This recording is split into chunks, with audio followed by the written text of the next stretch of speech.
Então, pessoal, introdução. Antes de eu falar da definição e do objetivo, eu gostaria de ler esse documento junto com vocês, fazer alguns comentários em cima, porque é um documento que é do próprio CEDERJ, da própria disciplina, e às vezes passa despercebido, né? A gente acaba não fazendo a leitura, então vai surgindo dúvidas aí durante o curso, e muita coisa às vezes está até respondida nesses próprios documentos, né? Então, assim, para que a gente evite um pouco isso, vamos fazer uma leiturazinha rapidinha desse documento? Vamos lá, ó. O conteúdo apresentado nas disciplinas de cálculo é o resultado de um longo período de desenvolvimento e amadurecimento. Várias gerações de grandes matemáticos contribuíram para que esse conjunto de obras fosse formado. E realmente, todo teorema, todo postulado, toda teoria aqui, ela está baseada em cima de grandes matemáticos. E às vezes o conteúdo traz as histórias desses matemáticos, assim, que é bem importante. Vocês vão ver que muitos aí eram novos, mas outros também conseguiram desenvolver teorias e tudo mais com idades mais avançadas. Então é interessante ver essa pluralidade, né, de pessoas assim, em relação à matemática. É bem interessante estudar cada história ali de cada matemático. As disciplinas de cálculo fazem parte de um todo, a matéria de cálculo. Então, de novo, cálculo é uma matéria só. Só que, para construir esse conhecimento, ele é repartido, né? Ele é etapas. Etapa 1, etapa 2, etapa 3. Falando em cima do CEDERJ, vai de cálculo 1 até cálculo 4. Então, assim, se você comparar o cálculo 1 do CEDERJ com o cálculo 1 de alguma outra universidade, vocês vão ver diferenças. Então, assim, cada critério ali fica determinado da universidade, né? Então, a matéria específica é cálculo. Agora, como cada um vai repartir, é critério de quem vai transmitir o conhecimento, certo? CEDERJ é de cálculo 1 ao cálculo 4. Isso quer dizer que eles devem estar integrados harmoniosamente, dando continuidade umas às outras, ou seja, aquela escadinha, né? Cálculo 1, primeiro degrau, cálculo 2, cálculo 3, cálculo 4, e é sempre uma continuação. As ideias, os conceitos e as técnicas que você aprenderá nesse conjunto de disciplinas introduzirão você a um universo totalmente novo, do ponto de vista da matemática. Os problemas que você poderá resolver no fim desse percurso são, a um só tempo, difíceis, sofisticados e de muita utilidade nas mais diversas áreas do conhecimento humano. Então, assim, eu sou da engenharia, para que eu estudo? Né? Eu sou da química, para que eu estudo? Então, isso tudo está sendo respondido aqui. Para onde a gente olha, a gente enxerga a matemática. Né? Então, tem muita máquina hoje, muitos recursos que estão totalmente baseados seus algoritmos aí em base exponencial, em base logarítmica e tudo mais. Então, não tem muito para onde fugir. Toda área você vai encontrar matemática. Você terá a oportunidade de ver em ação algumas das principais forças que movem a matemática no seu desenvolvimento. Você deparar-se-á com questões abstratas, intrínsecas aos próprios temas da matemática, mas verá também que essas ideias abstratas podem ser usadas para resolver questões de ordem prática, do dia a dia. Você terá a oportunidade de explorar um pouco mais o funcionamento das suas habilidades matemáticas. E, em muitos gerais, você aprenderá se você se identifica mais com a perspectiva geométrica ou com a visão algébrica da matemática. O grande tema que permeia todo o cálculo é a noção de infinito. Isso que realmente distingue cálculo das outras disciplinas. Nesse início de graduação, esta é a grande novidade. A ferramenta que lida com esse tema chamada limite. Então a gente vai falar bastante de limite aqui em cálculo 3. Essa noção é muito importante e desenvolve um grau de dificuldade considerável, tanto que alguns aspectos de sua fundamentação só serão abordados por completo numa disciplina que fará depois dos cálculos, chamada de análise. Aqui é específico para os matemáticos, né? Por enquanto a gente aceita as fórmulas. Ah, a fórmula tal, vamos aceitar. Vamos aplicar, vamos encontrar resultados. Porém, as perguntas que ficam são: de onde vêm essas fórmulas, né? Como elas são demonstradas? Aí entra toda a formalidade, que é a análise matemática. Aí é um curso específico de quem faz a graduação de matemática, né? No entanto, o cálculo lhe dará sólida base para enfrentar esse futuro desafio.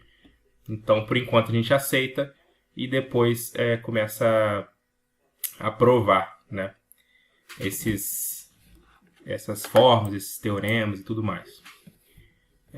Ao longo dessa cadeia de disciplinas, cálculo, você estudará 3 grandes temas: a continuidade, a diferenciabilidade e a teoria da integração de funções reais e vetoriais, de uma e de várias variáveis reais.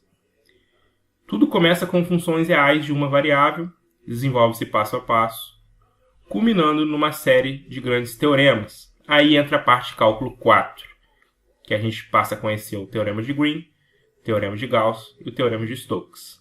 Certo? Esperamos que você aproveite essa oportunidade ímpar de estar em contato com este conteúdo, que enriquecerá imensamente a sua própria experiência matemática. Introdução feita, vamos lá. Objetivo da disciplina. Objetivo geral. A disciplina de cálculo 3 dará continuidade ao conteúdo nos cálculos 1 e cálculo 2. Ou seja, é uma continuação, igual eu tinha comentado anteriormente, né? Cálculo é um só, separado por etapas. Tanto é que eu não consigo nem me inscrever em cálculo 3 se eu não tiver feito ainda cálculo 1 e nem cálculo 2. Certo? Então, são disciplinas importantes. Se você chegou até aqui, é porque batalhou bastante e tem uma base boa para fazer o cálculo 3. Então, acredito que a dificuldade será menor do que nos cálculos anteriores. O aluno conhecerá as noções de limites, continuidade, diferenciabilidade das funções reais. Se você parar a leitura até aqui, você já pensou: pô, eu já fiz isso, né? Lá em cálculo 1, eu já vi limite, continuidade e diferenciabilidade das funções. Só que aqui entra a palavrinha-chave, que é funções reais de várias variáveis. Lá eu só trabalhava com x, aqui eu vou trabalhar com x e mais alguma coisa. Então eu posso ter x, y, z tendendo a um a, b e um c, por exemplo. Então lá eu tinha um x tendendo a alguma coisa, x tende a 5. Calcule o limite da função, x tende a 5. Então aqui eu posso ter calcule o limite quando x tende a 5, y tende a 3 e z tende a 1, por exemplo. Então é isso que muda a quantidade de variáveis. Lá eu trabalho com uma variável só e aqui eu trabalho com várias variáveis. E das funções vetoriais de uma variável real. Então a gente vai trabalhar com funções vetoriais ainda, bem no início. É tranquilo. Cai em questão só de AD. Na AP, se eu não me engano, não cai em questão. Mas enfim, vamos estar preparados para todo tipo de surpresa aí que vier durante a prova. Quais são os objetivos específicos? Apresentar as noções fundamentais das teorias de limite, continuidade, derivação e integração de funções vetoriais de uma variável real. Estudar os conceitos de limite, continuidade de funções reais de várias variáveis.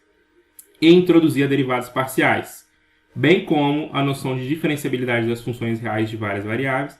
Apresentar a noção de vetor gradiente, esse é um pouco para o final do curso, e suas interpretações, discutir a teoria dos máximos e mínimos relativos e absolutos. Aqui gera uma confusão, porque os aparelhos aí, de calculadora, de cálculos matemáticos, né, costumam errar bastante esse tipo de questão aqui de máximos e mínimos, multiplicadores de Lagrange, próprio limite. Então a gente tem que observar bastante para não cair em furadas aí, certo? Eu costumo dizer que o cálculo 3 é a mistura de cálculo 1 mais geometria analítica. Por que geometria analítica? Lá em geometria analítica a gente viu um pouco de círculo, viu um pouco de elipse, viu um pouco de hipérbole, e aqui a gente vai continuar vendo esses conceitos.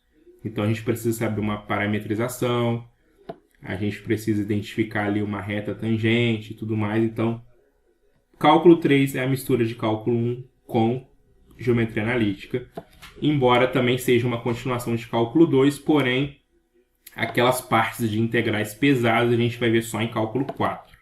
Beleza? Então vamos lá, seguindo. A emenda da disciplina, que é importante demais. Em funções vetoriais de uma variável real, vai ver limite, continuidade, derivada, reta tangente, integração e comprimento de arco. Então, assim, coisas que a gente já viu em cálculo 2, a gente vai continuar um pouquinho aqui em cálculo 3. Bem no início, essa primeira parte aqui é bem no início do curso.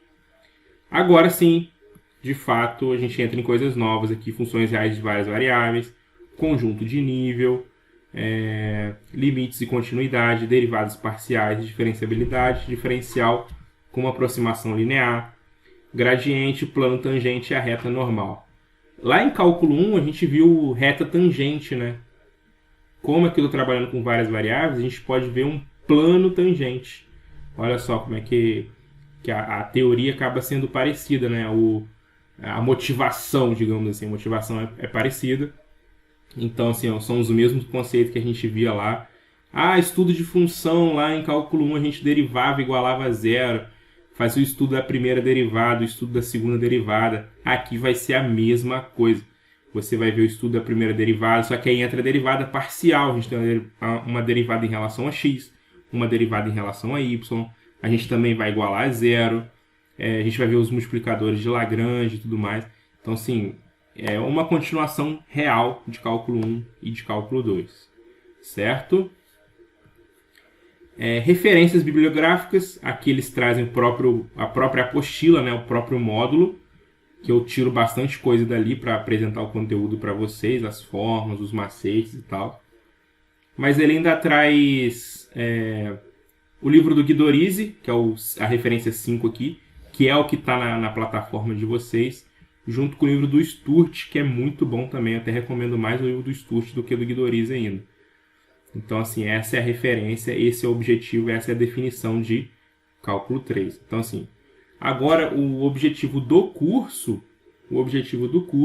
é facilitar, é tentar mastigar toda essa parte teórica e apresentar cada solução ali da maneira mais didática possível para que você possa fazer uma boa P, uma boa P1, né, uma boa P2 e, se Deus quiser, nem precisar de AP3, garantir uma boa nota, certo? Eu sei que a correria do dia a dia acaba com que a gente não consiga aprofundar nos estudos como queríamos e como deveríamos, né?